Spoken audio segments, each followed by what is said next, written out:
দর্শক, দুদিন আগেও তারেক রহমান সহ তার মন্ত্রীরা রাষ্ট্রপতি মোহাম্মদ শাহাবুদ্দিন চুপ্পুর কাছে শপথ নিয়েছে।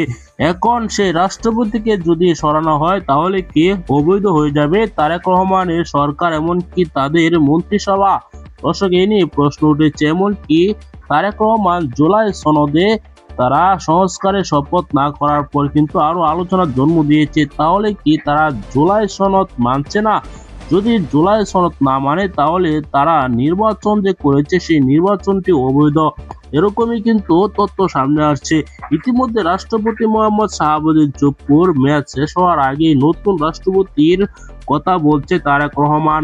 প্রধানমন্ত্রী তারেক রহমান তিনি বলছেন খন্দকার মোশাররফ হোসেনকে রাষ্ট্রপতি বানানো হবে। অন্যদিকে অনেকে বলছেন যেন রাষ্ট্রপতি বানানো হয় ডক্টর মোহাম্মদ ইউনূসকে, কেননা তিনি কোনো দলের নয়। খন্দকার মোশাররফ হোসেন বিএনপির স্থায়ী কমিটির সদস্য, এমনকি সাবেক মন্ত্রীও ছিলেন। তাহলে কিভাবে তাকে রাষ্ট্রপতি পদে নিয়োগ দিচ্ছে বিএনপি? এ নিয়ে প্রশ্ন তুলেছে জামায়াত ইসলামী।